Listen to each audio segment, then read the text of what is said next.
Você está assistindo só mais um corte de um dos programas do Arquibancada. Se você quiser ver a versão completa, clica aqui embaixo na descrição que tem o vídeo. Não é cortina de fumaça dessa vez, não. O que me dá mais medo ainda. Eu acho que tudo aquilo que o Ilcinho fala do Zubeldia, acho que eu serei aqui no AT sobre o Oscar. Pra mim, eu tenho vários motivos pra não querer que o Oscar passe perto do Morumbi, né? Eu acho que assim, tem toda uma questão histórica que pra mim ele fez uma baita de uma sacanagem com o São Paulo no passado. É, para vocês terem uma ideia, pra quem não lembra, né? É, o Oscar, influenciado pelo time que empresariava ele, entrou na justiça para deixar o São Paulo, depois o São Paulo tem investido bastante na formação dele e tratá-lo como o novo Kaká. Ele seria a nova estrela do São Paulo, já da base para o profissional. Começou a ter chances no profissional, entrou simplesmente na justiça para deixar o São Paulo. O mesmo empresário tinha o Casemiro. O Casemiro tomou outra atitude, ficou no São Paulo. Na época tinha um lateral esquerdo chamado Diogo também, que pegou o mesmo rumo do Oscar. Então, para mim, já teve isso. Segundo, acho que, assim, sinceramente, tem uns 8 anos que o Oscar joga na China e que eu tenho certeza que ninguém está acompanhando no detalhe. A gente não sabe qual é o nível técnico do Oscar hoje, nível físico do Oscar. E terceiro, tem a parte da grana. O São Paulo está contendo gastos. Está sendo falado aí o tempo inteiro que o São Paulo não vai ter dinheiro, que não tem como investir e tal. Eu acho que tem que trazer um meia, tem que trazer reforços. O Zubeldia falou na coletiva que precisa de 5 reforços, pelo menos, para compor o elenco. É, Então, eu acho que assim, se o São Paulo tem uma grana para pagar o Oscar, ele teria grana para sondar o mercado com alguém que possa estar em condições melhores, técnicas e físicas. Eu não tenho a menor ideia de como está o Oscar, e o meu único parâmetro que eu tenho para comparação é o Hernanes, que saiu daqui em 2017 como talvez o melhor jogador do Brasileirão. Aí ele passa um ano e meio na China e ele volta muito mal, muito mal. Claro que tem outras questões pessoais e tal, mas assim, quando o Hernanes volta, ele volta num nível de defasagem bem distinto dos outros jogadores. E aí eu fico pensando, será que o Oscar, 8, 9, 10 anos jogando na China, ele tá num nível técnico que vai chegar aqui para resolver? Ainda com todo esse histórico e ficando rico como ele ficou, ainda tem esse entrave possivelmente salarial? O que que mais ele quer? E aí um quarto ingrediente aí pra eu pôr aí é que assim, mas ele se diz São Paulino. Cara, ele já se ofereceu pro Corinthians, já se ofereceu pro Flamengo, pro Palmeiras, pra quem quiser. Ele tá, desculpa a comparação grosseira, tá? Eu não costumo fazer isso, mas ele tá como se fosse uma pessoa que trabalha com o corpo, eu vou falar de forma sutil, que trabalha com o corpo no cais do Porto, se oferecendo para o primeiro carro que aparecer e querer levar. Então, para mim, eu não traria o Oscar de jeito nenhum.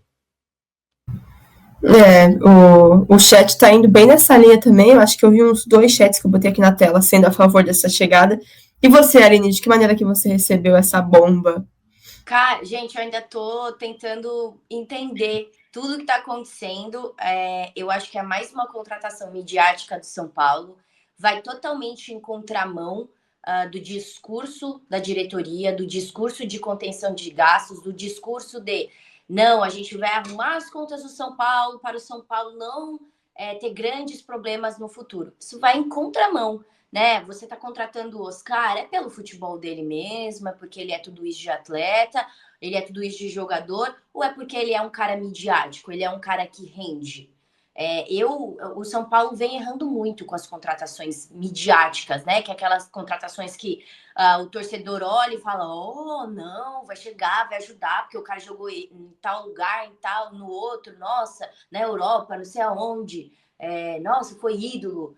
E aí chega aqui e não rende, né? Já citaram dois casos, que é o do Dito Alves e do Rames, né? Para mim, são os dois grandes fracassos aí do São Paulo. Para mim, contratar o Oscar é mais um, é apostar em mais um fracasso. Eu não vejo como uma boa ideia. E é uma coisa também, gente, que me causa uma certa. Eu fico meio irritada com a forma de agir do São Paulo, porque parece que assim, não sabe garimpar, Priya, não sabe sabe, ir no mercado, fazer uma contratação mais assertiva.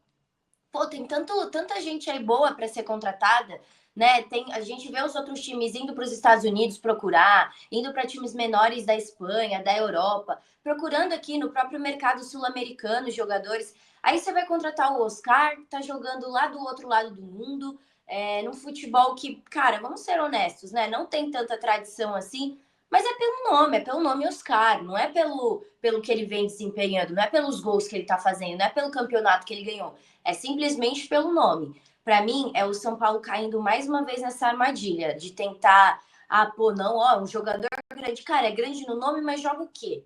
A gente tem que pensar isso, porque é diferente, né? O rival, o Corinthians, contratou o Depay.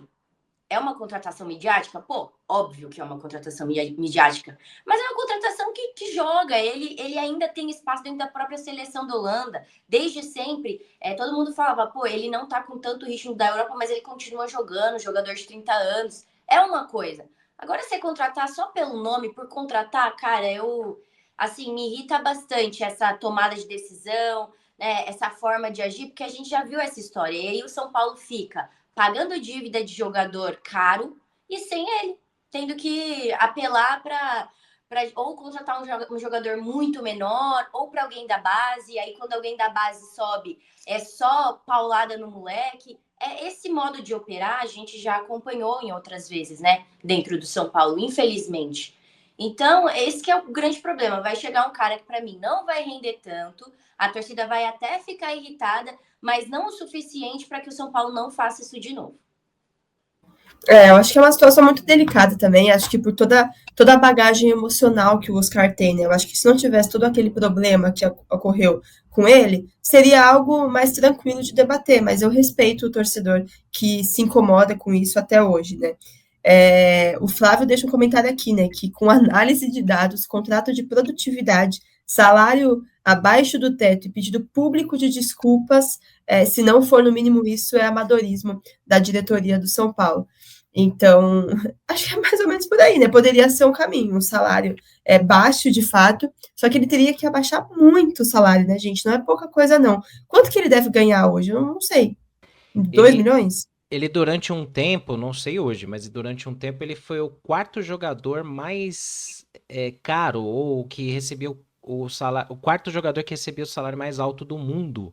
Nossa. Mais do que estrelas, assim, gigantescas da Europa. Tanto que os caras não queriam renovar o contrato dele a última vez por conta disso, porque ele ganhava muita grana.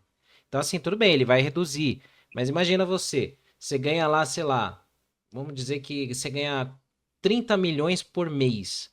Aí você fala, não, eu vou voltar pro Brasil e tal, quero jogar no São Paulo para ganhar 1 milhão por mês. Você vai reduzir muito. Mas o São Paulo tem como pagar 1 milhão de salário por mês, hoje? A mais? Para mais um cara?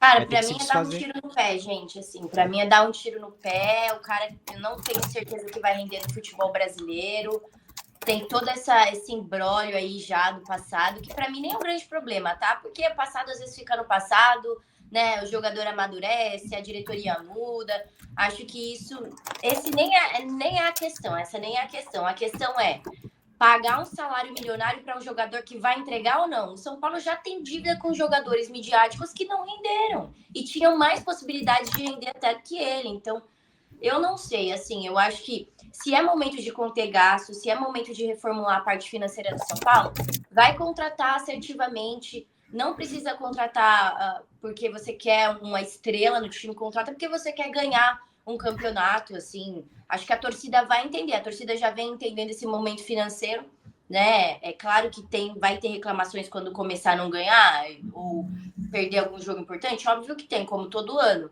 Mas eu não entendo essa contratação milionária, simplesmente por mídia, um São Paulo que não tá bem financeiramente, que vai fechar em déficit e já deve para outras pessoas.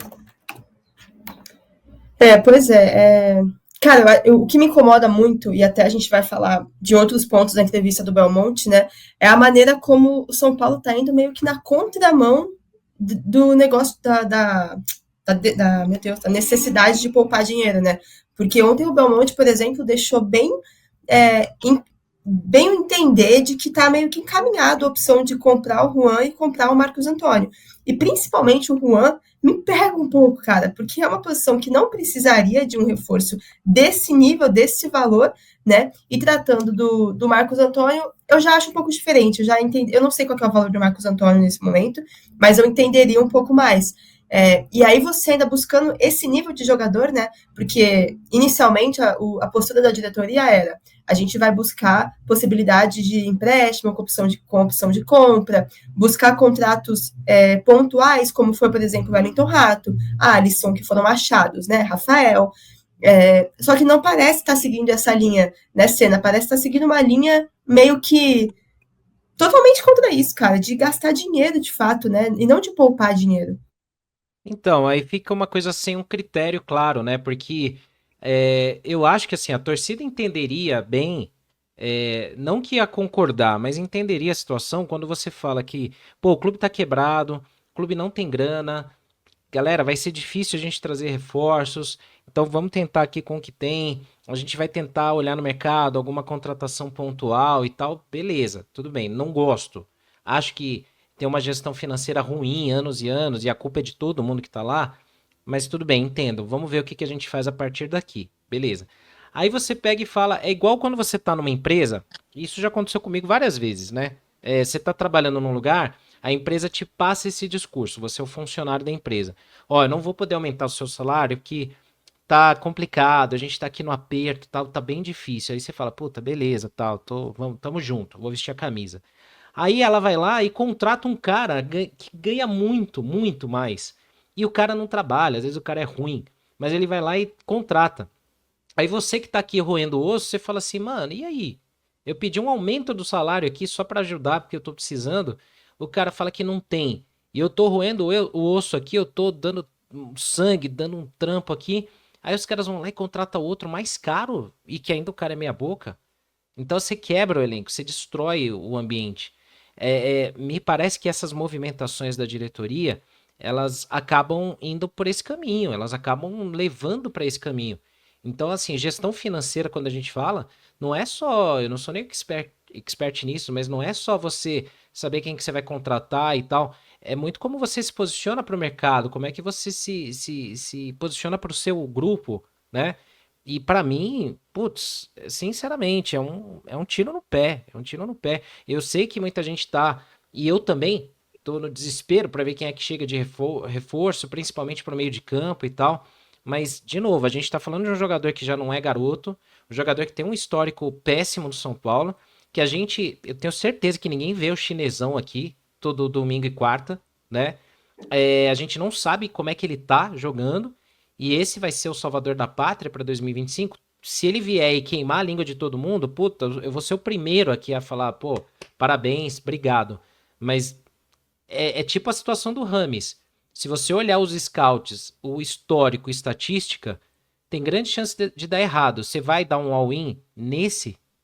Eu acho arriscado. E aí, curtiu esse corte aqui que a gente postou? Então deixa o like aí, se inscreve, torne-se assinante do canal, mas assiste a versão completa que tá aqui embaixo na descrição.